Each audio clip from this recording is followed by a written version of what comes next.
අපි 2002 A level ප්‍රශ්න පත්‍රයේ තියෙන ධාරා විද්‍යුතයේ MCQ view ගත රචනා ගණන් ටික හදන්න යන්නේ. 2002 පළවෙනි ධාරා විද්‍යුතයේ ගාන තියෙන 9 වෙනි ගානේ එක පරිණාමක ගානක්.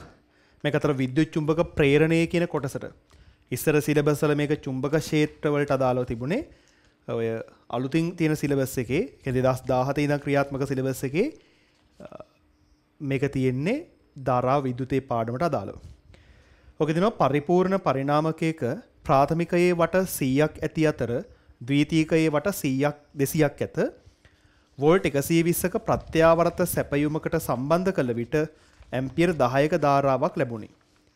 එවිට ද්විතීකයේ වෝල්ටීයතාවය සහ ධාරාව හොයන්න තියෙනවා.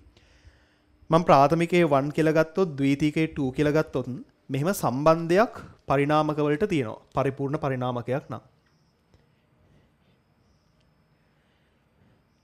V1 බෙදීම V2. ඒ කියන්නේ ප්‍රාථමිකයේ විභවාන්තරයේ බෙදීම ද්විතීකයේ විභවාන්තරයේ සමානයි. N1 බෙදීම N2. ප්‍රාථමිකයේ පොටවල් ගාන බෙදීම ද්විතීකයේ පොටවල් ගාන සමානයි I1 බෙදීම I2 නෙමෙයි I2 බෙදීම I1. ඔන්නෝම පරිණාමකයක ප්‍රාථමික සහ ද්විතීක වල විභවාන්තර පොටවල් ගාන සහ ධාරා අතර සම්බන්ධයක් තියෙනවා. ඔය වගේ සම්බන්ධයක් තියෙනවා. ඉතින් මේකට මේ දීලා තියෙන අගයන් ටික අපි ආදේශ කරමුකෝ. ප්‍රාථමිකයේ වට 100ක් තියෙනවා. ඒ කියන්නේ N1 100යි. N1 100යි. ද්විතීකයේ වට 200යි. N2 200යි. ප්‍රාථමිකයේ වෝල්ට් 120ක් දීලා තියෙනවලු. V1 120යි. එතකොට ප්‍රාථමිකයේ ඇම්පියර් 10ක් ලැබුණා. I1 10යි. අහලා තියෙන්නේ ද්විතීකයේ වෝල්ටීයතාවයේ V2 සහ ද්විතීකයේ ධාරාව I2. ඉතින් හිතෙන් ගන්න පුළුවන් මෙන්න මේ දෙන්නව සම්බන්ධ කරාම මේ 120ට V2 100ට 200යිනේ.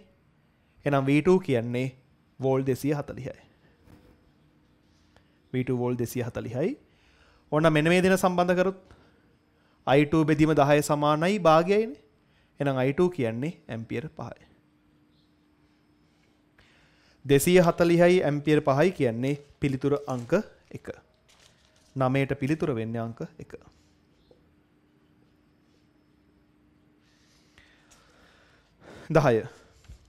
මේක ධාරා විද්‍යුතයේ ගානක්. විද්‍යුත් ගහම් බලය 1.3ක් වන E කෝෂය සඳහා පෙන්වා ඇති විභවමාන පරිපථයේ අනුරූප සන්තුලන දිග 65ක් කියලා තිබ්බලු. ඔය E කියන කෝෂය බැලන්ස් කරගන්න දිග 65ක් ගියා. විද්‍යුත් ගහම් බලය නොදන්නා වෙනත් කෝෂයක් ඊට ආදේශ කළ විට සන්තුලන දිග 45ක් බව හම්බුණා. අහලා තියෙන්නේ දෙවෙනි කෝෂයේ විද්‍යුත් ගහම් බලය. ඒතර විභවමාන පරිපථයක හරිම සරලම තීරියක් තමයි සන්තුලනය කරන විද්‍යුත් ගහමක බලය සන්තුලන දිග හරහා විභවාන්තරය කියන්නේ KL ට සමානයි. K ඒකක දිගක විභවාන්තරය L සන්තුලන දිග. ඕකට කෙලිම ආදේශ කරන්න තියෙන්නේ. විද්‍යුත් ගහම බලය 1.3ක් වෙනකොට K අපි දන්නේ සන්තුලන දිග 65යි. නොදන්න E අගයකට අදාළව සන්තුලන දිග ඇවිල්ලා තියෙන්නේ 45යි. දෙක බෙදීම එක ගන්න. එතකොට E බෙදීම 1.3 සමානයි 45 බෙදීම 65ක් වෙනවා.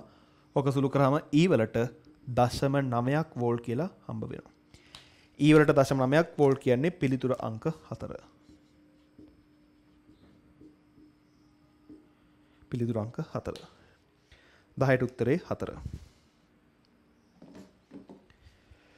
10න් පස්සේ ධාරා විද්‍යුතයේ ගානක් තියෙනවා පහු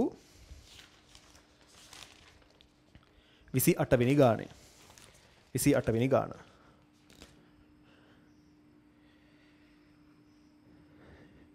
මේක සමතුලිත වීට්සන් සේතුවක් ගැන තියෙන්නේ. ඉතින් මේ සම්බන්ධ ස්ට්‍රක්චර්ඩ් එසේ ප්‍රශ්න 2001 තිබුණා. හරි. ඕකේ ඒවල දීලා තියෙනවා G ගැලනෝමීටරය වෙනස් ප්‍රතිරෝධයක් සහිත වෙනස් ගැලනෝමීටරයක් වුණාම සන්තුලන අවස්ථාව වෙනස් වෙයි. මේ වීට්සන් සේතුවක සන්තුලන අවස්ථාව තනිකරම තීරණය කරන්නේ ප්‍රතිරෝධ 4 විතරයි. ඒ කියන්නේ මේක හැටියට P බෙදීම Q සමානයි R බෙදීම S වුණොතින් තමයි සන්තුලන වෙන්නේ. ගැලනෝමීටරය මොන වගේද? කෝෂය මොන වගේද? ඒ දෙන්න මාරු කරාද? ඒ මොකවත් අදාළ වෙන්නේ නැහැ. සන්තුලන අවස්ථාව තීරණය කරන්නේ ප්‍රතිරෝධ අනුපාත නිසි පරිදි ඉන්නවාද කියන එක පමණමයි, වෙන කිසිවක් නැහැ. ඉතින් ඒවල ගැල්වනෝමීටරය වෙනස් කරා. ගැල්වනෝමීටරය වෙනස් කරා කියලා සන්තුලන අවස්ථාව වෙනස් වෙන්නේ නැහැ. ඒ වාක්‍ය වැරදි. ඒ වාක්‍ය වැරදි. B වෙනස් විද්‍යුත් ගහමක අසන්තුලන අවස්ථාව වෙනස් නොවේ කියලා තියෙන්නේ. වෙනස් නොවේ කියන එක හරි. වෙනස් වෙන්නේ නැහැ. B වෙනස් විද්‍යුත් ගහමක බලයක් සහිත වෙනත් කෝෂයක් ඊට ආදේශ කරාම සන්තුලන අවස්ථාව වෙනස් නොවේ. ඔබීත් හරි. සන්තුලන අවස්ථාව වෙනස් වෙන්නේ නැහැ. C R සහ S ප්‍රතිරෝධ එකිනෙක මාරු කළ විට සන්තුලන අවස්ථාව වෙනස් නොවේ. එහෙම කියන්න බෑ. මොකද R සහ S කියලා කියන්නේ මේ පරිපතේ තිබෙන ප්‍රතිරෝධනේ. දැනට ඔය PQRS තිබෙන විදිහෙන් සන්තුලට නම් මොකක් හරි ප්‍රතිරෝධයක් මාරු කරොතින් සන්තුලන භාවය වෙනස් වෙනවා. ඒතර වෙනස් නොවේ කියන වාක්‍ය වැරදි. C වැරදි. A සහ B පමණක් සත්‍යයි. පිළිතුර වෙන්නේ 4. 28ට උත්තරේ වෙන්නේ 4. 28ට උත්තරේ වෙන්නේ 4.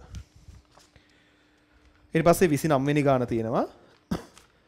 ගෘහස්ත විදුලි සැපයුමකට ඒ කියන්නේ වෝල් 230කට සම්බන්ධ කරලා තිබෙන ක්‍රියාකාරී උෂ්ණත්වයේදී ප්‍රතිරෝධ 115ක් වන ගිල්ලුම් තාපකයක් හීටරයක් නටන ජලයේ තියෙනවලු. ඒතර නටන ජලයේ තාපය දෙනවා කියලා කියන්නේ ඒක වාෂ්පීකරණයක් වෙන්නේ. ජලයේ වාෂ්පීකරණයේ විශිෂ්ට ගුප්ත තාපයේ දීලා හිමාලය නිපදවන ශීඝ්‍රතාවය හර තියෙනවා. ඉතින් මේ ගානේ හීටරයේ විභව අන්තරය සහ ප්‍රතිරෝධ දෙනවනේ. ඔහොම වුණාම හීටරයේ, එතන මේ අපි හදන්නේ 29 වෙනි ගාන. හීටරයේ තාපය නිපදවන ක්ෂමතාවය P V වර්ගය බෙදීම R වලින් ගන්න පුළුවන්. හරි. ඒ වගේම ජලය වාෂ්පීකරණය වෙද්දී ලබා ගන්න තාප ප්‍රමාණය ඩෙල්ටා Q සමානයි අපි ml කියලා ගමු. ඒතර තාපය ලබා ගන්න ශීඝ්‍රතාවයක් ගනිද්දී කාලෙන් බෙදන්න ඕනේ. කොහොමද තියෙන්නේ? දැන් මේ සංකේත වෙනස් තිබුණට මේ P කියන කෙනා ඩෙල්ටා Q බෙදීම ලෙට්ටි තමයි. P කියන්නේ හීටරයේ තාපයේ නිපදවන ශීඝ්‍රතාවය, ඩෙල්ටා Q බෙදීම ඩෙල්ටා T කියන්නේ ජලයේ තාපය ලබා ගන්න ශීඝ්‍රතාවය. ඒ කියන්නේ V වර්ගය බෙදීම R සමානයි M බෙදීම ඩෙල්ටා T වතාවක් L. මෙතන M කියන්නේ නිපද වෙන හිමාල ස්කන්ධය. ඩෙල්ටා T කියන්නේ කාලය. ඒතර මේ M බෙදීම ඩෙල්ටා T කියන්නේ හිමාලය නිපදවන ශීඝ්‍රතාවය. අපිට හොයන්න තියෙන්නේ ඕක හරි. මේ මම මෙච්චර මේ පියවර විදියට කරාට ඔච්චර ගලන්න ඕනේ නැහැ. එකපාර මේ සමීකරණ ආදේශ කරලා හදන්න පුළුවන්. කෙනෙක්ට මතක නැතත් මතක් කරගන්න පුළුවන් වෙනවා මම පියවරත් එක දානවා. විභාගෙදි මෙහෙම කරන්නේ නැහැ. විභාගෙදි කෙනෙක්ට එකපාර මේ සමීකරණ ලියා ගන්න හිත මවා ගන්න පුළුවන්. මේ සමීකරණ හිතෙන් මවා ගන්න පුළුවන්. දෙන්න සමාන කළ අගයන් ආදේශ කරා. මෙහෙම උක්ත කර ඉන්න ඕනේ නැහැ. හරි. විභාගෙදි එහෙම කරන්න එපා. මම විධිමත්ව ගානක් ලෙස හදන්න ඕන නිසා මෙහෙම හදන්නේ. V විභවාන්තරයේ 230 වර්ගය. මම 230 වරක් 230 කියලා ලියන්න. R ප්‍රතිරෝධ 115යි. L කියන්නේ 2.3 වරක් 10.6නේ. කැපෙනවා කියලා තේරෙන හින්දා මම ඔක ලියන්නම් 230 වරක් 10.4. හරි. 230 වරක් 10.4 කියලා ලිව්වා. දැන් පේනවා 230කට 230ක් ඉවරයි 115කට මෙතනින් 2යි. ඒතර 2 වැඩි කිරීම 10 ඍණ 4ක් එනවා. M බෙදීම ඩෙල්ටා T 2 වැඩි කිරීම 10 ඍණ 4යි. 2 වැඩි කිරීම 10 ඍණ 4යි කියන්නේ පිළිතුරු අංක 2. 29ට උත්තර වෙන්නේ දෙවැනි පිළිතුර. ඊළඟට 30. මේකත් ඇත්තටම හිතින් හදන්න පුළුවන්.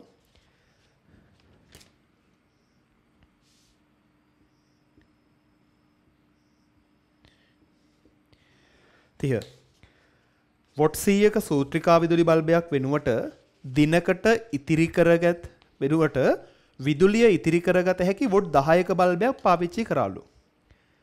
සෑම දිනකම පැය 4 බැගින් බුබුල දල්වන්නේ නම් දින 100කදී ඉතිරි කරගත හැකි විදුලි ඒකක ගණන මොකක්ද කියලා අහලා තියෙනවා. හරි. ඔව්. දැන් මේ විදුලි ඒකකයක් කියන්නේ මොකක්ද? විදුලි ඒකකයක් කියන්නේ කිලෝවොට් පැය එකක්. හරි. විදුලි ඒකකයක් කියන්නේ කිලෝවොට් පැය එකක්. ඒ කියන්නේ කිලෝවොට් එකක් පැය එකකින් වැඩි කරාම තමයි ඒකකයක් විදුලි ඒකකයක් හම්බෙන්නේ. මීටරේ කැරකෙන කෙනෙක් හම්බ වෙන්නේ. අපට පුළුවන් ආරම්භක විද්‍යුත් ශක්තිය හොයා බලන්න.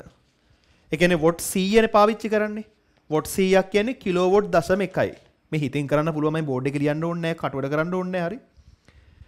කිලෝවොට් එකක් පැයකින් වැඩි කරාම තමයි විදුලි ඒකකයක් කිලෝවොට් පැය එකක් හම්බ වෙන්නේ. වොට් 100ක බල්බයක් දිනකට පැය 4 ගානේ දින 100ක්. ඒ කියන්නේ පැය 400ක් නේ. ඒතර කිලෝවොට් පැය 40ක් මුලදී පාවිච්චි කරලා. කිලෝවොට් 0.1 ගානේ පැය 400ක්. දිනකට පැය 4 ගානේ දින 100ක්. ආරම්භයේදී විදුලි ඒකක 40ක් ගිහිල්ලා. අවසානයේදී පාවිච්චි කරන්නේ වොට් 10 බල්බයක්. වොට් 10 බල්බයක් කියන්නේ 0.01යි. එයත් පැය 400ක් පාවිච්චි කරනෝනේ. එතකොට යන්නේ කිලෝවොට් පැය 4යි. කලින් කිලෝවොට් පැය 40යි, දැන් කිලෝවොට් පැය 4යි. එහෙනම් ඉතුරු වුණා කිලෝවොට් පැය 36ක්. ඒ කියන්නේ විදුලි ඒකක 36ක් ඉතුරුයි. පිළිතුර වෙන්නේ අංක 3. 30ට උත්තරේ වෙන්නේ අංක 3. හරි. ඒතර 30න් පස්සේ දහරා විදුලිතේ ගාණක් තියෙන්නේ 49. ඕකේ තියෙනවා පහත කඳහන් කුමක් මගින් වෝල්ට් 1.5 වියලි කෝෂයකට අභ්‍යන්තර ප්‍රතිරෝධයක් තිබෙන බව නොපෙන්වයිද? 49.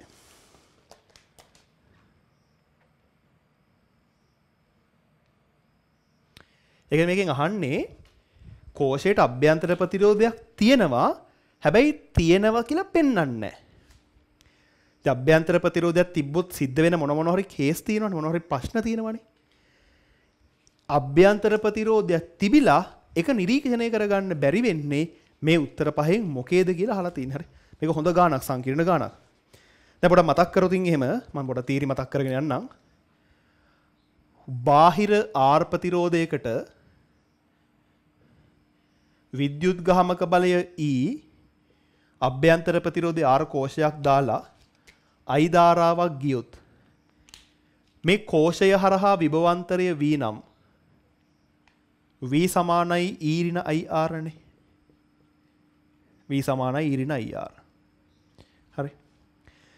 මේකේ අපි ඉගෙනගෙන තියෙනවා I සමානයි බිඳුවක් නම් මේ I බිඳුවක් වුණොත් V සමානයි E වෙනවා. ඒ වගේමයි R සමානයි බිඳුවක් නැහැ. කියන්නේ අභ්‍යන්තර ප්‍රතිරෝධයක් නැත්නම් ඒත් මෙයා බිඳුවක් වෙලා V සමානයි E වෙනවා. ඒතර ඔන්න ඔය කරුණු දෙක වැදගත් මේ ගාන තේරුම් අරන් යද්දි. හරි. ඒතර කෝෂයට අභ්‍යන්තර ප්‍රතිරෝධයක් තිබ්බම වෙන්නේ මේක. අභ්‍යන්තර ප්‍රතිරෝධයක තිබිලා ධාරාවක් ගියොත් එහෙම කෝෂය හරහා විභවාන්තරයේ විද්‍යුත් ගාමක බලයට අඩුයි. ඔවත් එක අපි කල්පනා කරමු බලන්න පළවෙනි වගන්තිය. පළවෙනි වගන්තිය කියනවා එහි අග්‍ර අතර වෝල්ටීයතාවය එය සම්බන්ධ කර ඇති ප්‍රතිරෝධයේ අගය සමග විචලනය වේ. මෙන්න මේ ප්‍රතිරෝධය වෙනස් කරොත් මොකද වෙන්නේ? පරිපතේ ප්‍රතිරෝධ වෙනස් වෙනවා. පරිපතේ ප්‍රතිරෝධය වෙනස් වුණොත් I වෙනස් වෙනවා. I වෙනස් වෙනවා කියලා කියන්නේ විභවාන්තරය වෙනස් වෙනවා. ඒක නිසා පළවෙනියට තියෙන නිරීක්ෂණය අභ්‍යන්තර ප්‍රතිරෝධයේ තිබෙන බවට සනාත වීමක් නේ. එහි අග්‍රාතර විභවාන්තරය එය සම්බන්ධ කර ඇති ප්‍රතිරෝධයේ අගය සමග විචලනය වේ. ප්‍රතිරෝධයේ අගය වෙනස් වෙනකොට I වෙනස් වෙනවා. I වෙනස් වෙනකොට V වෙනස් වෙන්නේ. V වෙනස් වෙන්නේ අභ්‍යන්තර ප්‍රතිරෝධයක් තියෙන නිසා. ඒ කියන්නේ පළවෙනි නිරීක්ෂණය අභ්‍යන්තර ප්‍රතිරෝධයක් පැවතීම නිසා තමයි සිද්ධ වෙන්නේ. එහෙනම් අපේ උත්තරේ නෙමෙයි. හරි, මේ දෙවෙනි එකේ තියෙන්නේ එවැනි කෝෂ කිහිපයක් සමාන්තරගතව සම්බන්ධ කළ විට අග්‍ර අතර වෝල්ටීයතාවයේ සුළු ප්‍රමාණයකින් වැඩි වේ. දැන් දෙවෙනි එක ගත්තොත් නිකමට හිතන්න මේ R ප්‍රතිරෝධය ඔහොමම තිබිලා මේ වගේ කෝෂ තුනක් සමාන්තරගත කරා කියලා. එතකොට සමග කෝෂය ලියන්න පුළුවන් නේ. සර්ව සම කෝෂ කීයක් සමාන්තරගත කරත් විද්‍යුත් ගාමක බලය ඕකම තමයි. හැබැයි අභ්‍යන්තර ප්‍රතිරෝධයේ R බෙදීම n වෙනවා. ඒ කියන්නේ R බෙදීම 3ක් වෙනවා. මම උදාහරණයකට 3ක් ගත්තා. දැන් පොඩ්ඩක් බලන්න. මෙන්න මේ පරිපතයේ සමක ප්‍රතිරෝධය මොකද්ද? R ධන සිම්පල් R. මේ පරිපතයේ සමක ප්‍රතිරෝධය R ධන R බෙදීම 3යි. මේ පරිපතයේ සමක ප්‍රතිරෝධය අඩු වෙනවා. කෝෂ ගොඩක් සමාන්තරගතව සම්බන්ධ කරාම පරිපතයේ සමක ප්‍රතිරෝධය අඩු වෙනවා. ඒ කියන්නේ පරිපතයේ ධාරාව වැඩි වෙනවා. පරිපතයේ ධාරාව වැඩි වෙනවා. එහෙම වුණාම මෙන්න මේ විභවාන්තරය වැඩි වෙනවනේ. කෝෂය හරහා විභවාන්තරය කිව්වත් R හරහා විභවාන්තරය කිව්වත් දෙකම එකයි.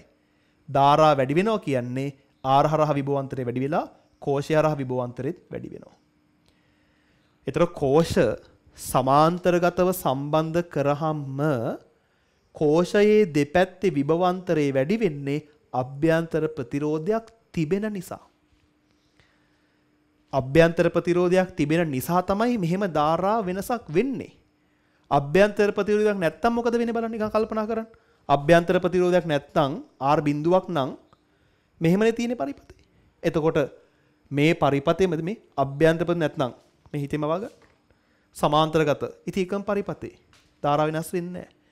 ධාරා වෙනස් වෙලා වෝල්ටීයතා වෙනස් වෙන්නේ අභ්‍යන්තර ප්‍රතිරෝධයක් තියෙන නිසා. ඒ නිසා දෙවෙනි වාක්‍යයත් අභ්‍යන්තර ප්‍රතිරෝධයක් තිබෙන බවට හේතුවක්. 3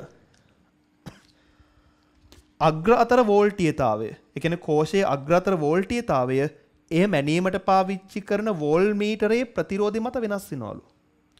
දැන් වෝල්ට්මීටරේ ප්‍රතිරෝධයක් තියෙනවා කියන්නේ ආපහු මේ පරිපතේ වගේමනේ. එතකොට R වෙනස් වෙනකොට ඒ කියන්නේ වෝල්ට්මීටරේ අභ්‍යන්තර ප්‍රතිරෝධ වෙනස් වෙනවා කියන්නේ R වෙනස් වෙනවා. එතකොට I වෙනස් වෙනවා. එතකොට විභවාන්තරය වෙනස් වෙනවා.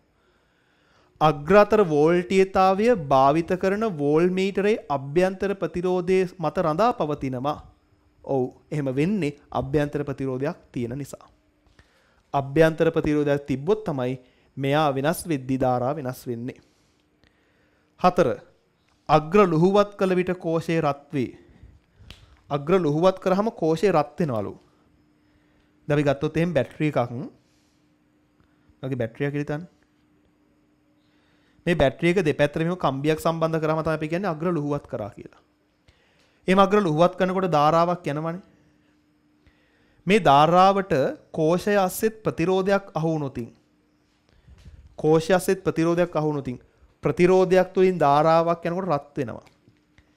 කෝෂය අස්සේ ප්‍රතිරෝධයක් තිබුණොත් කෝෂය ධාරාවක් යවනකොට කෝෂය රත් වෙනවා. ඉතින් මේ කෝෂය රත් වෙන්නේ කෝෂය අස්සේ ප්‍රතිරෝධයක් තියෙන නිසා, ඒ කියන්නේ අභ්‍යන්තර ප්‍රතිරෝධයක් තියෙන නිසා. ඒ නිසා හතරවෙනි පිළිතුරත් අභ්‍යන්තර ප්‍රතිරෝධයක් තිබෙන බව පෙන්වන කෙනෙක්. පස්වෙනි එක පරිපූර්ණ වෝල්ට්මීටරයක් මගින් අග්‍රතර වෝල්ටීයතාවය මනුන විට 1.5ක් පෙන්වයි. අපි දැන් පාවිච්චි කරන්න හදන්නේ පරිපූර්ණ වෝල්ට්මීටරයක්. වෝල්ට්මීටරේ පරිපූර්ණයි නම් ධාරාවක් යන්නේ නැහැ. එතකොට මෙයාගේ විද්‍යුත් ගහමක බලය තමයි විභවාන්තරය කියලා පෙන්වන්නේ. ඒතර අභ්‍යන්තර ප්‍රතිරෝධයක් නැතත් විභවාන්තරේ විද්‍යුත් ගහමක බලය. අභ්‍යන්තර ප්‍රතිරෝධයක් තිබ්බත් විභවාන්තරේ විද්‍යුත් ගහම බලය මේ තියෙන්නේ. අභ්‍යන්තර ප්‍රතිරෝධයක් තිබ්බත් ධාරාව බිඳුවක් නම් විභවාන්තරේ විද්‍යුත් ගහම බලයට සමානයි. ඒතර පස්වෙනි නිරීක්ෂණය දිහා බලලා අභ්‍යන්තර ප්‍රතිරෝධයක් තිබේද නැද්ද කියලා හොයන්න බෑ. මොකද පරිපූර්ණ වෝල්ට්මීටරයක් ධාරා යවන්නේ නැහැ. ධාරා යවන්නේ නැති වුනහම අභ්‍යන්තර ප්‍රතිරෝධයක් තිබ්බත් නැතත් පෙන්වන්නේ විද්‍යුත් ගාමක බලයෙන් හින්දා. ඒකට පිළිතුර වෙන්නේ පස්වෙනි එක. ටිකක් විතර සංකීර්ණ ප්‍රශ්නයක්. ටිකක් විතර. මොකද හොඳ දැනුමක් තියෙන්න ඕනි මේ ගාන හදන්න. පිළිතුර වෙන්නේ පස්වෙනි එක. 49ට උත්තරේ 5. ඊළඟ දින 51 දැන් මේ වගේම ගානක් 2001 පේපරෙත් තිබුණා.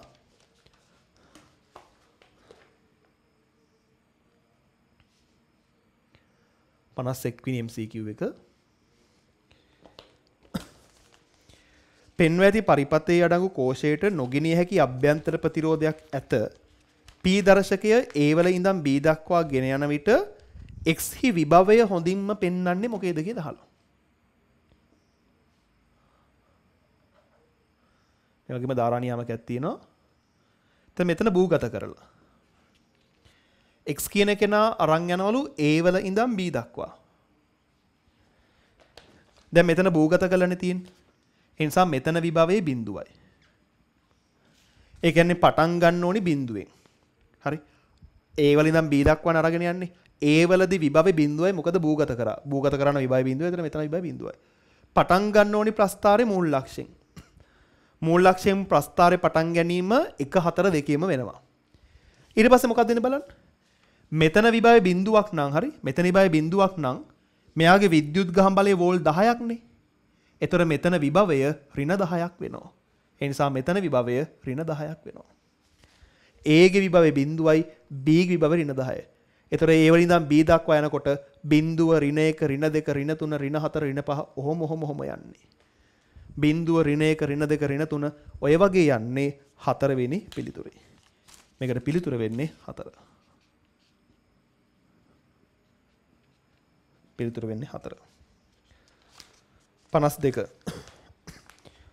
විද්‍යුත් ගහමක බලය E සහ අභ්‍යන්තර ප්‍රතිරෝධය R වන කෝෂයක් රූපේ පරිදි විචල්්‍ය ප්‍රතිරෝධයකට සම්බන්ධ කරලා තියෙනවලු. හොයන්න කියලා දීලා තියෙන්නේ R ප්‍රතිරෝධය සමග ධාරාවේ විචලනය. දැන් කෙලින් මේ සරල පරිපතයක්නේ. මේ සරල පරිපතය ලියන්න පුළුවන් E සමානයි I වතාවක් සිම්පල් R දන කැපිටල් R. y අක්ෂයට I ගන්න I යුක්ත කරන්න E බෙදීම සිම්පල් R දන කැපිටල් R. අපි x අක්ෂයට ගන්නේ R, y අක්ෂයට ගන්නේ I. මේ x අක්ෂයේ සහ y අක්ෂයේ හරේ සහ ලවෙනේ ඉන්නේ. කවදාවත් සල් රේඛා හම්බ වෙන්නේ අනිවාර්යෙන් වක්‍ර ප්‍රස්ථාර හම්බ වෙන්නේ. අනිවාර්යෙන් වක්‍ර ප්‍රස්ථාර හම්බ වෙන්නේ. හරි මේ මතක් කරගන්න. y සමාන 1ට x නැත්නම් x වර්ග මෙවැනි ප්‍රස්ථාර තියෙන්නේ මේ විදිහේ. හරයේ සහ ලවයේ ඔය xy අක්ෂ තිබුණොත් අනිවාර්යෙන් එන්නේ වක්‍රයක්. මේ තිබෙන්නේ ලවයේ සහ හරයේ නිසා අනිවාර්යෙන් මේක වක්‍රයක්. ඒතර වක්‍රයක් තියෙන්නේ පළවෙනි පිළිතුර සහ පස්වෙනි පිළිතුර විතරයි. ඉතින් අහන්නේ ප්‍රතිරෝධය වැඩි කරනකොට මොකද්ද වෙන්නේ? සරලයිනේ ප්‍රතිරෝධය වැඩි කරනකොට පරිපතයක ප්‍රතිරෝධය වැඩි කරනකොට ධාරාව අඩු වෙනවා. වක්‍ර ප්‍රස්ථාරයක් තියෙන්න ඕනේ. ප්‍රතිරෝධය වැඩි කරනකොට ධාරාව අඩු වෙන්නේ පළවෙනි ප්‍රස්ථාරය. එහෙනම් 52ට උත්තරේ වෙන්නේ 1. පිළිතුරු අංක 1. පිළිතුරු අංක 1. හරි. 52ට උත්තරේ 1. 52කින් පස්සේ 53. මේවා හිතින් කරන්න පුළුවන්. මේ සමීකරණයක් වල ලියන්න ඕනේ නැහැ. 53. මේකේ දීලා තියෙනවා අභ්‍යන්තර ප්‍රතිරෝධ නැති සර්ව සම කෝෂ සෙට් එකක්. පළවෙනියගේ ඉන්නේ සමාන්තරව 5/3ක්. එහෙනම් දන්නවනේ සමක විද්‍යුත් ගහමක බලයත් 5මනේ. දැන් මේ ගානෙත් හම්බ වුණා අපිට. අනිවාර්යයෙන්ම සමක විද්‍යුත් ගහමක බලය A වල 5යි. B වල කොහොමත් විද්‍යුත් ගහමක බලය 5යි. එතකොට R ප්‍රතිරෝධය හරහා විභවාන්තරය A ගෙත් 5යි B ගෙත් 5යි. R හරහා විද්‍යුත් ගහමක බලය 5 නිසා R හරහා විභවාන්තරය දෙන්නගෙම තියෙන්නේ 5 5. දෙන්නගෙම එකයි. දෙන්නටම සමාන විභවාන්තර තියෙන්නේ 3 4 පිළිතුරු විතරයි. 3 4 පිළිතුරු විතරයි. දැන් ඕකේ A වල තියෙනවනේ කෝෂ 3ක්. කෝෂයක කිසියම් ශක්ති ප්‍රමාණයක් තියෙනවනේ. ඉතින් කෝෂ 3ක් තියෙනවා කියන්නේ ශක්තිය 3 ගුණයක් තියෙනවා කියන එක. ඒතර ශක්තිය 3 ගුණයක් තියෙනවා කියන්නේ ලොකු වේලාවක් ධාරාව දෙන්න පුළුවන්. ඒක නිසා A විභවාන්තර අඩු වෙන්නේ සැලකිය යුතු වෙලාවක් ගිහිල්ලා ඔහොම වෙන්නේ 4 වෙනි පිළිතුර. 53ට උත්තරය 4. ඒවා හිතෙන් ගන්න තියෙන්නේ දැන් කෝෂ පද්ධතියක් ශ්‍රේණිගතව සම්බන්ධ කරොත් එහෙම ධාරාව වැඩි. කෝෂ පද්ධතියක් සමාන්තරගතව සම්බන්ධ කරා කියලා ධාරාව වෙනස් වෙන්නේ නැහැ. මොකද විද්‍යුත් ගහමක බලයේ එකමනේ. කෝෂ 10ක් තිබ්බත් එක කෝෂයක් තිබ්බත් සමාන්තරගත නම් විද්‍යුත් ගහමක බලය නියතයි. ඒතර ධාරාව නියතයි. හැබැයි සමාන්තර ගොඩක් තියෙනකොට එතන ලොකු ශක්ති ප්‍රමාණයක් තියෙන හින්දා වැඩි වේලාවක් අඛණ්ඩ ධාරාවක් යවන්න පුළුවන්. ඒකයි සමාන්තරගත කෝෂ පද්ධතියක තියෙන වාසිය. හරි. කෝෂ පද්ධතියක් සමාන්තරගත වෙනකොට ධාරාව වෙනස් වෙන්නේ නැහැ. හැබැයි ධාරාව ලබා දෙන කාලය වැඩි වෙනවා. ඒ වුණනම් වෙනම ඔයගොල්ලෝ අවශ්‍ය කරන MCQ points විදිහට ලියා ගන්න. හරි.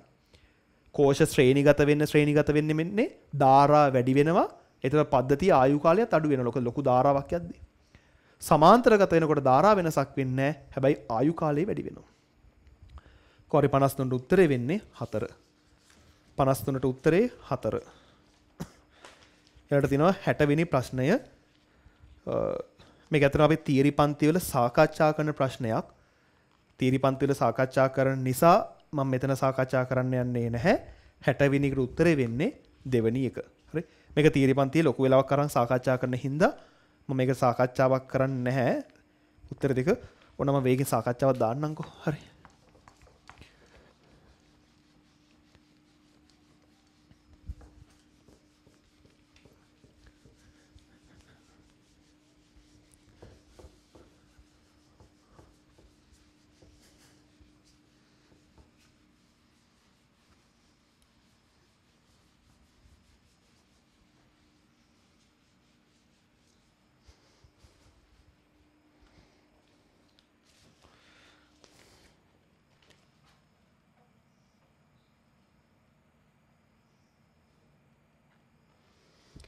හැටවෙනි එක.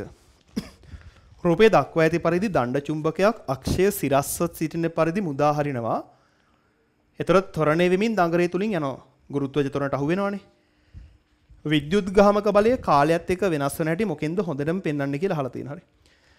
මම මුලින් මේ ගාන කියා දෙන කලින් හිතන්න මේ වගේ පුඩුවක් තියෙනවා. මේ පුඩුවට උත්තර ද්‍රවයක් විතරක් එනවා කියලා හිතන්නකෝ. තනි උත්තර ද්‍රවයක් හොයාගන්න බෑ. හරි. උත්තර ද්‍රවයක් විතරක් આવොත් මොකද වෙන්නේ? මේ උත්තර ද්‍රවයේ එනවට විරුද්ධ හින්දා මෙන්න මේ උඩ හරියේ. හරි. මම පුඩුව මෙහෙම ඇන්දොත්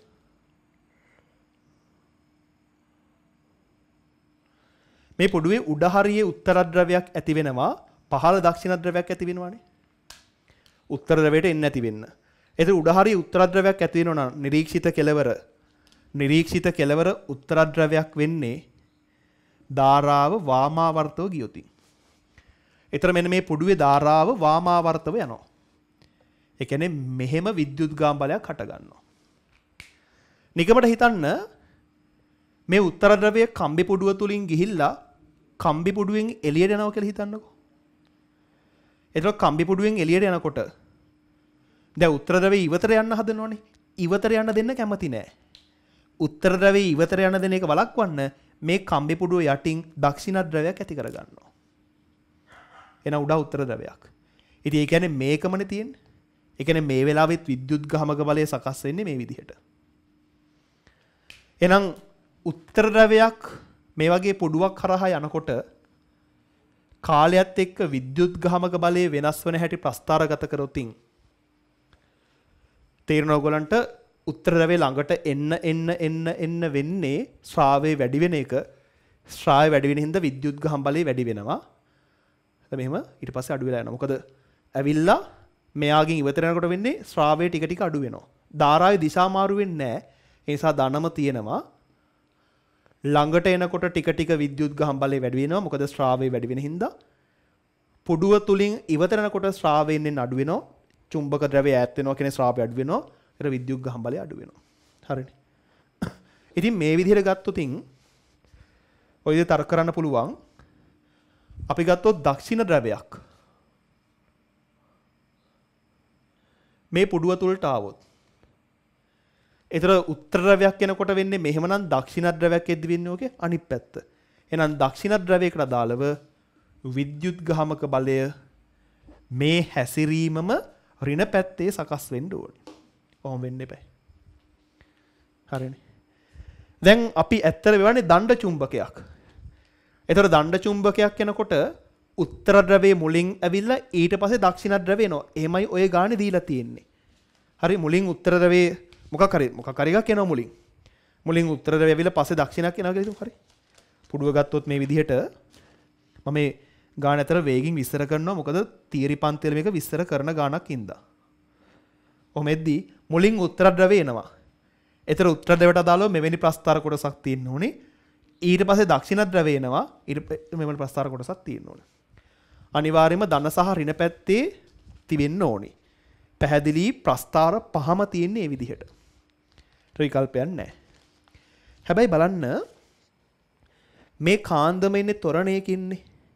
මේ කාන්දම ත්වරණයකින් එනකොට උත්තර ද්‍රවය චුම්බකය ළඟ ඉන්නවට වඩා වැඩි වේගයක් දක්ෂිණ ධ්‍රවයේ ඉන්නකොට තියෙනවා. මේ උත්තර ධ්‍රවයේ පුඩුව ළඟ ඉන්නකොට තිබෙන වේගය හිතනකො 5ක් කියලා. දක්ෂිණ ධ්‍රවයේ මේ දැන් මෙහෙම ඇවිල්ලා මේ හරටේදී දක්ෂිණ ධ්‍රවයේ පුඩුව ගාවට එද්දී එයාගේ වේගය 10ක් විතර වෙයි.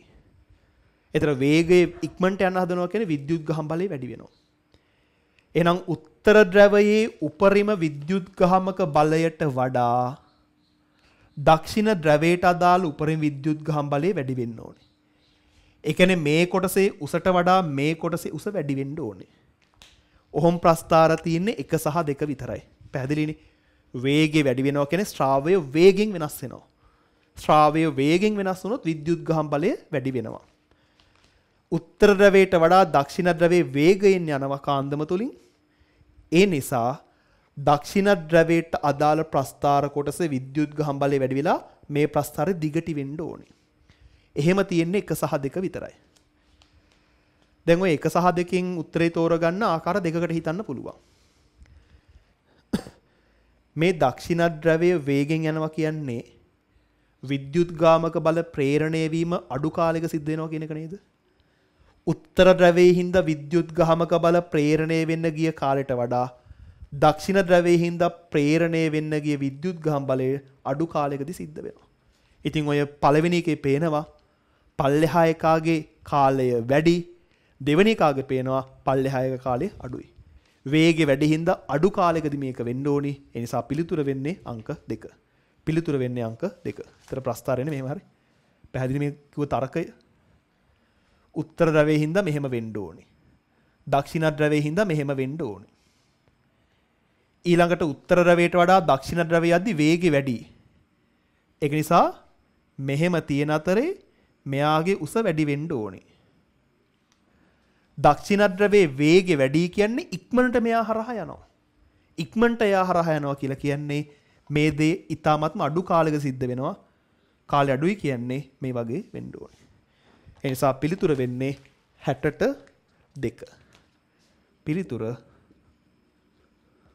2. පිළිතුර 2. 60ට උත්තරය 2. අවුක හදන්න තව ඔය තර්කය ගන්න තව විදිහක් තියෙනවා මෙහෙම.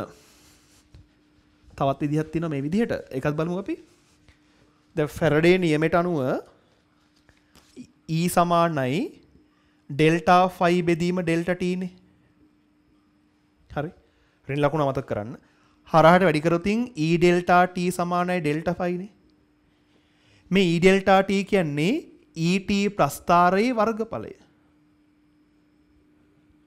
එතන මේ ET ප්‍රස්ථාරයක වර්ගඵලය හරි මේ මෙන්න මේ ප්‍රස්ථාරයක වර්ගඵලය ශ්‍රාව වෙනසට සමාන වෙන්න ඕනේ. දැන් මේ පුඩුව හරහා චුම්බකය ඇවිල්ලා චුම්බකය යනවා. චුම්බකය පුඩුව ගාවටලා ඉන්නේ නැහැ. ඒ නිසා පුඩුව හරහා තිබෙන ශ්‍රාව වෙනස බිඳුවයි. පුඩුව හරහා තිබෙන ශ්‍රාව වෙනස බිඳුවයි. පුඩුව ගාවටලා කාන්දම හිටියොත් පුඩුව සමග ගැවසි ශ්‍රාවයක් තියෙනවා. කාන්දම ඇවිල්ලා යනවා. ශ්‍රාව වෙනස බිඳුවයි. එහෙනම් ශ්‍රාව වෙනස බිඳුවක් කියන්නේ වර්ගඵලයේ බිඳුවක් වෙන්න ඕනේ.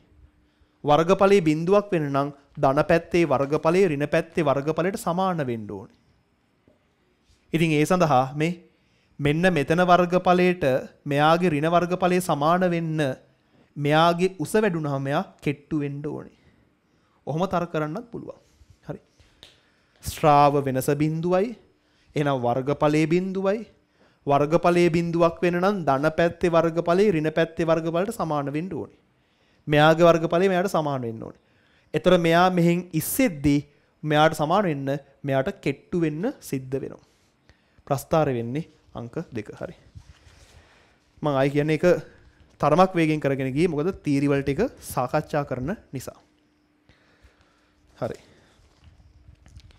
අපිට තියෙන එකෙන් පස්සේ ස්ට්‍රක්චර්ඩ් එසේ ප්‍රශ්නේ හදන්න 4 වෙනි ප්‍රශ්නේ මේක ඇත්තටම ඕම් මීටරේ තියරියම තියෙන ගාණක්. හරියම ලේසි ගාණක්. හරි අපි ඒක හදමු.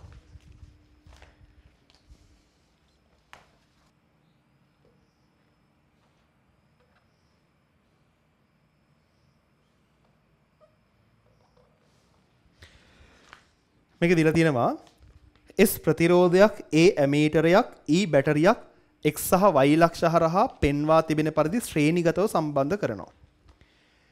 මිලිඇමීටරයේ අභ්‍යන්තර ප්‍රතිරෝධය 25ක් වන අතර එය පූර්ණ පරිමාණ උත්ක්‍රමණයක් සඳහා මිලිඇම්පියර් එකක ධාරාවක් අවශ්‍යයි. කට්ට කෙලවරට කැරකෙන්නේ මිලිඇම්පියර් එකට. ඔය දෙක රූපේ පැහැදිලිව පේන්න තියෙනවා. පරිමාණයේ කෙලවර තියෙන 1.0 එක ගහලා තියෙනවා පල්ලෙහා.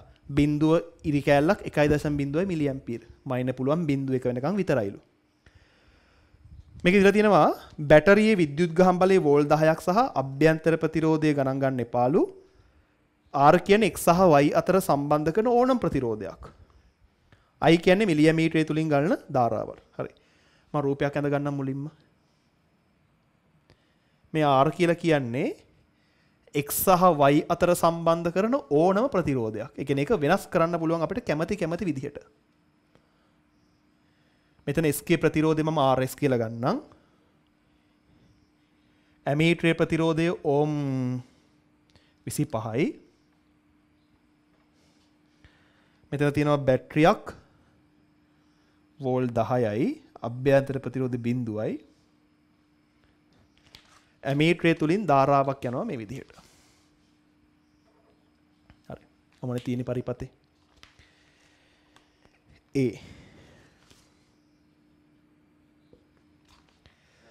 A R සමානයි බිඳුවක් වන විට. ඒ කියන්නේ මෙයා බිඳුවයි. හරි. මෙතන ප්‍රතිරෝධ බිඳුවක් වන විට මිලිඇමීටරයේ පූර්ණ පරිමාණ උත්ක්‍රමණයක් පෙන්වයි. I මිලිඇම්පියර් එකයි. S ප්‍රතිරෝධය අගේ අහලා තියෙනවා. මේ සරල පරිපතේ සලකලා කර්චොෆ් දාන්නකෝ. විද්‍යුත් ගාම් බලය 10යි. I කෙලිම ලියන්න පුළුවන් ඕන නම් මම ලියන්නකො මෙහෙම සංකේත වලින් E සමානයි I වතාවක් ප්‍රතිරෝධවල එකතුවනේ. කැපිටල් R R S ධන 25. කොහොමද තියෙන්නේ? E 10යි. ධාරාව මිලිඇම්පියර් එකයි. කියන්නේ 10 ඍණ 3යි. R බිඳුවයි R S දන්නේ නැහැ 25යි. 10 3 මෙහෙට ගියාට පස්සේ 10000ක් වෙනවා. R S ධන 25. ඒ කියන්නේ S ප්‍රතිරෝධයේ අගය 9975යි ඕම්. S ප්‍රතිරෝධය 9975යි. මේ හැදුවේ A වල පළවෙනි එක. ඔබ R සමානයි බිඳුව අවස්ථාව ප්‍රායෝගිකව ලබා ගන්නේ කොහොමද? R සමානයි බිඳුවයි කියන්නේ X සහ Y අතර ප්‍රතිරෝධ බිඳුවක් වෙන්න එපයි. කරන්න තියෙන්නේ X සහ Y අතර මේ R ප්‍රතිරෝධය ගලවලා ප්‍රතිරෝධයක් නැති කම්බියක් නැත්නම් සන්නායකයක් සම්බන්ධ කරන්න. ඔක අපිට X සහ Y අතර ලුහුවත් කරනවා කියලා කියන්නත් පුළුවන්. හරි. කැමතියි ලියන්න තින්නේ X සහ Y අතරට ප්‍රතිරෝධයක් නැති සන්නායක කම්බියක් සම්බන්ධ කරන්න. X සහ Y අතරට ප්‍රතිරෝධයක් නොමැති සන්නායක කම්බියක් සම්බන්ධ කරන්න. මම ලියන්න යන්න ඕනේ නෑනේ. ඊට පස්සේ කියනවා මිලිඇමීටරයේ සූචකයේ උත්ක්‍රමණයේ පිහිටීමට අදාළ කොටුව තුල ඔය R ගගේ ලියන්නලු. ඔය රූපේ මිලිඇම්පියර් 1 කියන එක තියෙනවානේ. දකුණු කෙළවරේම ඊට අදාළ කොටුවේ ලියන්න බිඳුව කියලා. කොටුවේ ලියන්න බිඳුව කියලා. හරි. පස්සේ B. B වල 1. R සමානයි අනන්තයක් වූ විට මිලිඇමීටරය හරහා ගලන ධාරාව කොපමණද? ඉතින් මේක ප්‍රතිරෝධයේ R අනන්තයක් වෙනවා කියන්නේ පරිපතේ ප්‍රතිරෝධය අනන්තයක්. ප්‍රතිරෝධය උපරිමයි කියන්නේ ධාරාව අවමයි. ඒ කියන්නේ ධාරාව බිඳුවයි. ධාරාව ශුන්‍ය වෙනවා. ඊට පස්සේ R ගිය දෙක කොටුව තුල ලියන්න අදලු. ඒතර I බිඳුවක් වෙන්නේ වම් කෙළවරේ කොටුවේ ලියන්න අනන්ත කියලා. හරි. වම් කෙළවරේ කොටුවේ අනන්තය. 2. ඔබ R සමානයි අනන්ත අවස්ථාව ලබා ගන්නේ කෙසේද? R අනන්තයක් කියන්නේ ධාරාවක් නොගලන්න එපයි. ධාරාවක් නොගලන්න X සහ Y විසන්ධි කරන්න. X සහ Y විසන්ධි කරන්න. B2 X සහ Y විසන්ධි කරන්න. C. R හි කුමනගයන් සඳහා පහත සඳහන් උත්ක්‍රමණ මිලි ඇමීටරෙන් පෙන්වයිද? පූර්ණ පරිමාණ උත්ක්‍රමණයෙන් හරි අඩක්. මේකට දාන්න තියෙන්නේ විද්‍යුත් ගහම බලය 10යි. මෙතන ධාරාව පූර්ණ පරිමාණ උත්ක්‍රමණයෙන් හරි අඩයි. ඒ කියන්නේ මිලි ඇම්පියර 0.5යි. මිලි ඇම්පියර 0.5යි. 0.5 වරක් 10 ඍණ 3යි. අහන්න එහෙම වෙන R ගගේනේ. ඒතර R ගගේ දන්නේ නැහැ. RS 9975යි 25යි. ඒ කියන්නේ මෙතන තියෙන්නේ 10000යි. මෙතනින් එනවා 20000ක්. හරිනේ 10000 R ධන 10000යි. ඕකෙන් එනවා R කියන්නේ ඕම් 10000යි.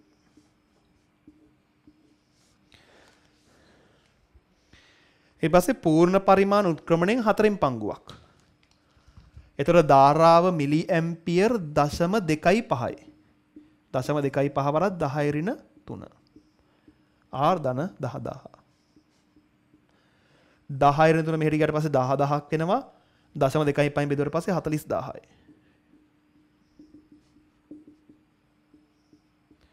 ඔතනදී R ඕම් 30000ක් වෙනවා. පූර්ණ පරිමාණ උත්ක්‍රමණයෙන් භාගයක් ඒ කියන්නේ මිලි ඇම්පියර 0.5ක් වෙන්නේ ප්‍රතිරෝධ 10000ක් වුණාම 0.25ක් වෙන්නේ 30000ක් වුණාම ඔය අගයන් ටිකත් කොටුවේ ලියන්න. අර හරිය මැද්දේ තියෙනවනේ 0.5 උඩින් තියෙන කොටුවේ 10000 ලියන්න. ඊට පස්සේ වම් මත පැත්තේ දෙවෙනියට තියෙන කොටුවේ 30000ක් ලියන්න. ඒතර වැඩේ හරියි. හරි. ඉහත එක රූපයේ පෙන්වා ඇති මිලිමීටරයේ සහිත පරිපත කොටස එනම් XYට දකුණු පැත්තේ තිබෙන කොටස. දකුණ කියන්නේ මොකද්ද කියලා දන්නවනේ. මෙන්න මේ කොටස. මිලිමීටරයේ මුහුණතේ සලකුණු කර කී අනෙකුත් සංඛ්‍යාන් සදාහද ක්‍රමාංකණය කරාලු. දැන් අපි ඔය අතින් ලිව්වේ බිංදුව 10000 30000 අනන්තේ. ඒකත් අපි ඇමීටරේ print කර ගන්නවලු. එහෙනම් මේ ඇටවුම් පාවිච්චි කළා නොදන්න ප්‍රතිරෝධයක් මයින්න පුළුවන්. ඒ කියන්නේ මේ කවුද? ඕම් මීටරයක්. අපෙන් අහන්නේ පළවෙනි එකේ මෙම ඇටවුමට සුදුසු නමක් යෝජනා කරන්න ඕම් මීටරය. D1 ඕම් මීටරය. මිලිමීටරයේ පරිමාණය රේඛීයද? ඔව්. රේඛීය කියලා කියන්නේ සමාන පරතර සමාන පාඨාංක වලින් පෙන්වන හින්දා. රේඛීය හරි. පේනවනේ සමාන පරතර වලින් සමාන පාඨාංක වෙනස්කම් පෙන්වන්නේ. ප්‍රතිරෝධය මැනීමට ක්‍රමාංකණය කළ පරිමාණය රේඛීයද රේඛීය නොවේද? ඒක රේඛීය නැහැ. බලන්නකෝ. පරිමාණයේ භාගික වෙනස තියෙන්නේ 10000යි. ඊට පස්සේ හතරෙන් එකක තියෙනවා 10000 ඉඳන් 30000ට 20000 වෙනසක්. රේඛීය නැහැ. 3.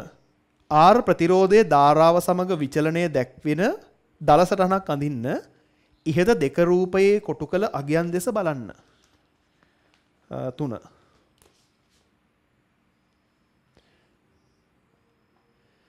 ධාරාවත් එක්ක ප්‍රතිරෝධය දාන තියෙන හරි. ඒක ධාරාව තියෙන අගයන් හතරක් බිඳුව තියෙනවා 0.25 කියන්නේ හතරෙන් එක තියෙනවා. පස්සේ භාගෙ තියෙනවා. ඊට පස්සේ එක තියෙනවා. කොහොමද තියෙන්නේ? හරි. බිඳුවේදී ප්‍රතිරෝධය අනන්තයයි. ඒතර අනන්තයයි කියලා කියන්නේ මෙහෙම එන්නේ නේ. මතකනේ ප්‍රස්තාර. ඔහොම එන්නේ අනන්තයේ ඉඳන් ගෙන. එන්න ඕනේ මෙහෙම ඉඳන්. ඊට පස්සේ කෙලවර බලන්න එකේදී ධාරාව එකක් වෙනකොට මේ ධාරාව එකක් වෙනකොට R බිඳුවක් වුණා. හරි මේ අපි ලකුණු කරන්නේ ප්‍රතිරෝධ ලකුණු කරේ ධාරාව එකක් වෙනකොට R බිඳුවයි. ඒතර මෙතනින් ප්‍රස්ථාර ඉවර වෙන්න ඕනේ. ඒතර එන්න ඕනේ මෙහෙන් අනන්තයෙන් වෙයිලා මෙහෙන් වෙන්න ඕනේ. ඊට අනිවාර්යෙන් x අක්ෂයේ ස්පර්ශ කරන්න ඕනේ. කවුරු හරි මෙහෙම ඇඳොත් වැරදි. ඔහොම ඇඳොත් වැරදි. ස්පර්ශ වෙන්න යනවා අපි කියන්නේ ස්පර්ශෝන්මුඛය. ඔහොම ඇඳොත් වැරදි. අනිවාර්යෙන් ධාරාව එකක් වෙද්දී R බිඳුවයිනේ. ඒතර x අක්ෂයේ ස්පර්ශ වෙන්නම තියෙන්න ඕනේ. ඔන්න ව්‍යාස දෙක. ඉතින් මේක ඊටාම ලේසි. ඕම් මීටරයේ සම්බන්ධ තියරි වලට ගැලපෙන ගානක් තියෙනවා. අපි යෝගෙන් පස්සේ රචනා ගාන හදමු 5A කොටස. 5A කොටස මොකක්ද? විභවමානයක් වගේ එකක් තමයි පේන තියෙන්නේ.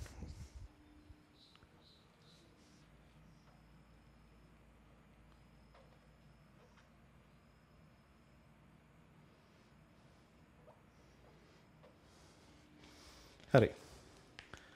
මුලින්ම මේ දීලා තියෙන රූපෙම අඳ ගන්නම්කෝ. රූපය අත්‍යවශ්‍ය වෙයි අපිට.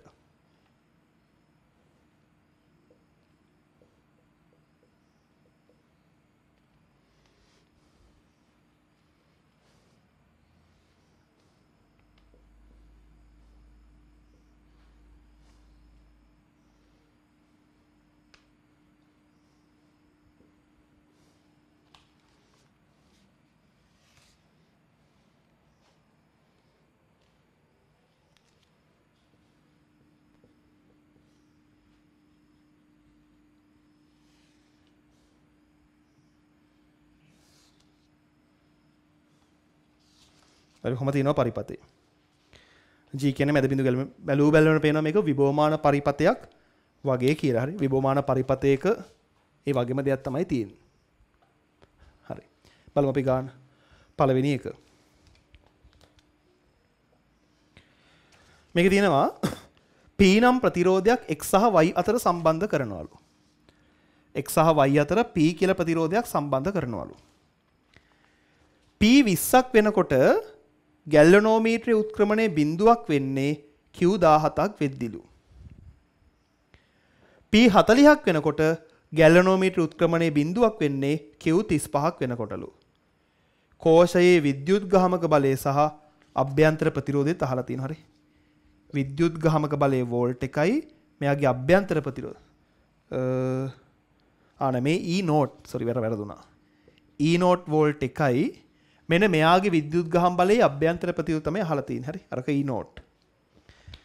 දැන් මේක අර විභවමාන පරිපත දැනුමෙන්ම හදන්න පුළුවන්. දැන් මෙතන ඕම් 20ක් වෙනකොට ගැලනෝමීටර පාඨාංක බිඳුවක් වෙනවා කියන්නේ මෙයා හරහා විභවාන්තරේ මේ හරහා විභවාන්තරයෙන් බැලන්ස් කියන එකනේ. හරිනේ. මේ හරහා විභවාන්තරේ මෙයා හරහා බැලන්ස්. හරි. මේ ගානේ දත්ත දෙකක් දෙනවා. ওই දත්ත දෙකේදීම ගැලනෝමීටර පාඨාංක බිඳුවයි. ඒ කියන්නේ මෙයා මෙහෙම I ධාරාවක් එව්වොත් ওই I ධාරාව කොටසක්වත් මෙහෙට යන්නේ නැහැ. තනිකරම මේ I ධාරාව යන්නේ මෙහෙම. ඔහොම විතරයි යන්නේ. දත්ත දෙකේදීම මේ ගැලනෝමීටර පාඨාංක බිඳුවයි. I ධාරාව තනිකර යන්නේ ওই විදිහට. හරි. මුලින් තේරුම් ගන්නකෝ ඒක. දැන් ඉතින් ඔය ගානේ දීලා තියෙන දත්ත වලට අදාළව සමගාමී සමීකරණ දෙකක් ලියාගත්තා නම් E සහ R හොයන්න පුළුවන්. E සහ R හොයන්න පුළුවන්. ලේසිනේ වැඩේ. මුලින්ම මෙන්න මේ තියෙනවනේ ලොකු පරිපතයක්. මේ තියෙන පරිපතයක්. මෙන්න මේ පරිපතේට කර්චොෆ්ගේ දෙවෙනි නියමය දාන්නම්කෝ. ඒතර එන්නේ කොහොමද? මෙයාට මම දාන්නේ හරි. විද්‍යුත් ගාමක බලය E සමානයි ධාරාව I වතාවක් මුළු ප්‍රතිරෝධයනේ. සිම්පල් R P 20යි මම උනම් P කියලා දැන් ලියන්නම්කෝ. සිම්පල් R ධන P ධන Q. ඕන RP ධන RQ කියලා ලියන්න මොකක් හරි. ඔන්න පළවෙනි සමීකරණ. මෙයාට කර්චොෆ් දැම්මොත් මෙයාට විද්‍යුත් ගාමක බලය 1යි. මේ හරහා විභවාන්තර සෙට් වෙන්නේ නැහැ. I ධාරාවක් P හරහා යනවා. I P. මේ දෙන බෙදලා ගත්තොත් පළවෙනිය දෙවෙනියගෙන් එනවා නේද ප්‍රතිඵලයක් E සමානයි R ධන P ධන Q බෙදීම P කියලා. මම කොටු කරගන්නවා මොකද මේකට තමයි අපි අගයන් ආදේශ කරන්න යන්නේ. මෙන්න මේ පරිපතේ සලකලා කර්චොෆ්ගේ දෙවන නියමය ලිව්වා. නැත්නම් සරල පරිපත වලට E සමානයි I වතාවක් මුළු ප්‍රතිරෝධය. මේ පරිපතේ ගත්තොත් මෙන්න මේ සංයුත පරිපතේ විද්‍යුත් ගහම් බලය 1යි. මෙයා හරහා විභවාන්තර නැහැ මොකද ධාරා බිඳුවයිනේ. මෙයා හරහා විතරයි විභවාන්තරයක් තියෙන IP. I වරක් P. පළවෙනියව දෙවෙනියගේ බෙදුවා E සමානයි R ධන P ධන Q. දැන් ඉතින් අපි අගයන් දාමුකෝ. P 20ක් වෙනකොට උත්ක්‍රමණයේ ශුන්‍ය වෙන්නේ Q 17ක් වෙනකොට. දාන්න. E දන්නේ නැහැ. R P 20ක් වෙනකොට Q 17යි. මේක අපි ගමුකෝ තුන්වෙනි සමීකරණය. හරි. ඊළඟට P 40ක් වෙනකොට උත්ක්‍රමණයේ ශුන්‍ය වෙන්නේ 35 දී. P 40ක් වෙනකොට Q 35යි. සමගාමී සමීකරණ දෙකක් ඉන්න ඔය දෙක විසඳීමෙන් E සහ R හොයන්න පුළුවන්. E සහ R හොයන්න පුළුවන්. අපි 3යි 4යි සමාන කරමු. E නේ තියෙන්නේ. ඒතර තියෙන්නේ R ධන 37 බෙදීම 20 සමානයි R ධන 75 බෙදීම 40. කැපෙනවා දෙකක්.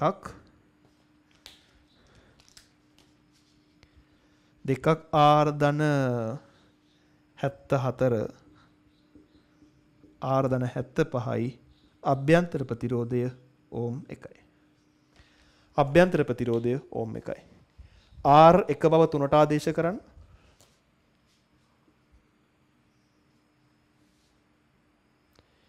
E සමානයි 1 ධන 37 බෙදීම 20. ඒ කියන්නේ 38 බෙදීම 20 1.9යි වෝල්ට්. දැන් පොඩක් ඔය මේ බලන්න පස්වෙනි ගාන කොච්චර පොඩිද කියලා පිටුභාගය එන්න තියෙන්නේ. ඒ නිසා සුළු කිරීම ටිකක් සෙට් වෙනවා.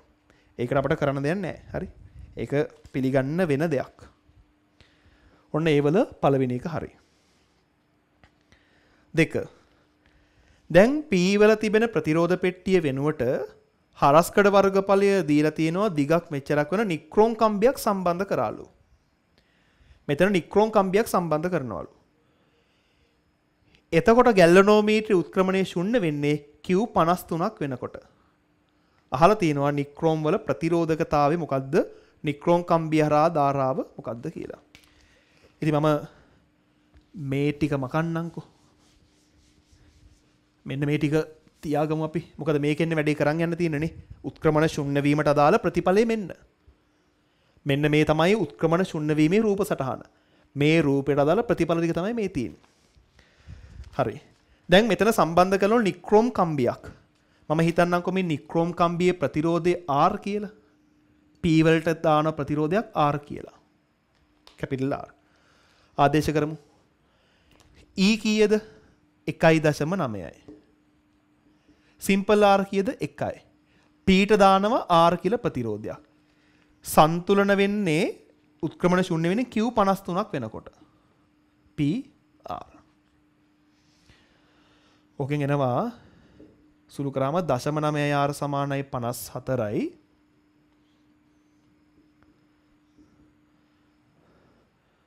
දශමය සමානයි 54යි R සමානයි ඕම් 60ක් වෙනවා. අපි මේ සම්බන්ධ කරපු නික්‍රෝම් කම්බිය ප්‍රතිරෝධය 60යි. තේරුණාද කරපු දේ? මේ පරිපතේ සන්තුලනය වන පොදු සමීකරණය මේක. පොදු සමීකරණය. මෙතන නික්‍රෝම් කම්බියේ ප්‍රතිරෝධය R කියලා ගත්තොත් P ට R ආදේශ කළා R ඕම් 60ක් කියලා ගත්තා. අපෙන් අහන්නේ R නෙමෙයි, අපෙන් අහන්නේ ρ. අපි දන්නවනේ සමීකරණයක් R සමානයි ρ L බෙදීම A. එහෙනම් ρ සමානයි R A බෙදීම L. R 60යි වර්ගඵලය 3 වරක් 10 ඍණ 7යි. කම්බිය දිග 10යි. ρ එනවා 1.8 වැඩි කිරීම 10 ඍණ 6ක් ඒකකය ඕම් මීටර. ඔන්න උත්තරේ. ඒ වගේම අහනවා නික්‍රෝම් කම්බිය හරහා ධාරාව. ඉතින් මේකෙන් ගන්න පුළුවන් දෙවෙනියගෙන් 1 සමානයි I වරක් P නේ. 1 සමානයි I වරක් P. P කියන්නේ දැන් නික්‍රෝම් කම්බිය ප්‍රතිරෝධය 60යි. I සමානයි 61යි. 61 කියලා උත්තර තිබ්බට ලකුණු හම්බ වෙන්නේ නැහැ. දශම විදිහට සුළු කරන්න ඕනි. 0.0167 ඇම්පියර්. 0.0167 ඇම්පියර්. ඔන්න ඒ ගණනත් හරි. තුන්වෙනි එක අහනවා S ප්‍රතිරෝධයක් තිබීමේ අවශ්‍යතාවය කුමක්ද? දැන් විභවමාන පරිපතේ තිබුණා මෙහෙම ප්‍රතිරෝධයක්. මේ ප්‍රතිරෝධය පාවිච්චි කරේ ගැල්වනෝමීටරයේ ආරක්ෂාව සඳහා. ඕනනම් අපිට කියන්න පුළුවන් ඔය E සම්මත කෝෂයේ ආරක්ෂාවකට කියන්න පුළුවන්. මොකද සම්මත කෝෂය තුලින් ලොකු ධාරාවක් ගියොත් සම්මත කෝෂය විනාශ වෙන්න පුළුවන්. රත් වෙලා හරි. ඒ නිසා මේ S දානකේ අරමුණ තමයි සම්මත කෝෂයේ සහ ගැල්වනෝමීටරය අධික ධාරා වලින් ආරක්ෂා කිරීම. S සඳහා භාවිතා කරන උපකරණය කුමක්ද? දැන් මතකද විභවමාන පරිපතේ නම් ඕක තිබ්බ විදිහ? විභවමාන පරිපතේ මම මේ පරිපතේ විතර කැලක් විතරක් අඳිනවා. හරි. විභවමාන පරිපතේ තිබුණේ මෙහෙම. ඔන්නෝම තිබි විභවමාන පරිපතේ.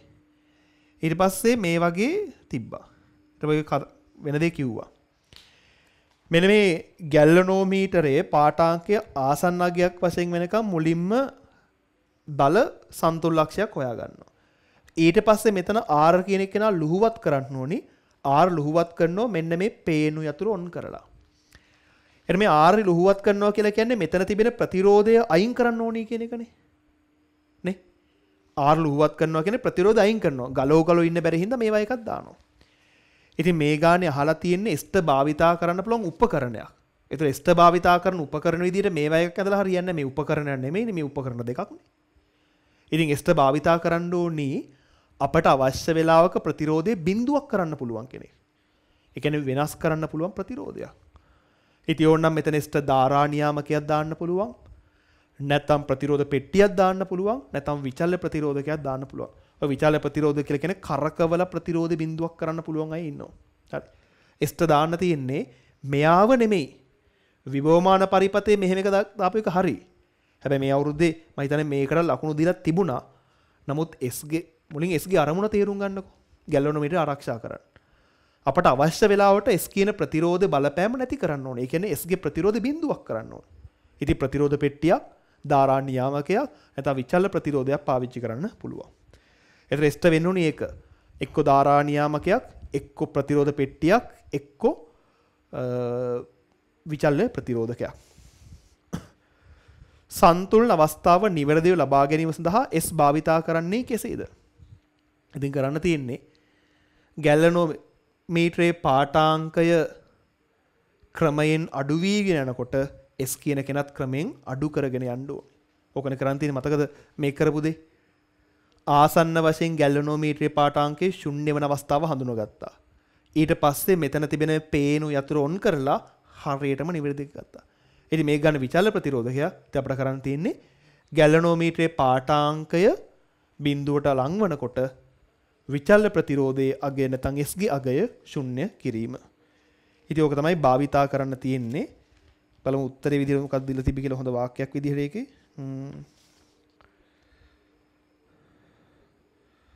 ඔක දීලා තියෙනවා S හරි අර කතාව තමයි. S විශාලාගයකින් ආරම්භ කර සන්තුල් ලක්ෂයේ දල පිහිටීමක් සොයා ගැනීම සහ ඉන්පසුව S අඩු කර සන්තුල් ලක්ෂයේ නිවැරදි පිහිටීම ලබා ගැනීම. හරි. S විශාලාගයක පවත්වාගෙන සන්තුල් ලක්ෂයේ දල පිහිටුමක් සොයාගෙන S අඩු කර නිවැරදි පිහිටුම ලබා ගැනීම. අපට ඔහොම පුළුවන් වැඩේ කරන්න. ඒ 2002 රචනා ප්‍රශ්න ඉවරයි. කියන්නේ 2002 ධාරා විද්‍යුතේ සියලු ප්‍රශ්න ටික ඇදුවා. ඒතර සාපේක්ෂව 2001ට සාපේක්ෂව ධාරා විද්‍යුතේ ටිකක් අමාරු ගණන් තිබුණා MCQ එහෙම. ඒතර ධාරාව වෙනමේ අමාරුව තිබුණේ විද්‍යුත් චුම්බක ප්‍රේරණයට අදාළ ටිකේ. හරි. ඒතර 2002 ප්‍රශ්න ටිකත් අපි සාකච්ඡා කළ ඉවරයි.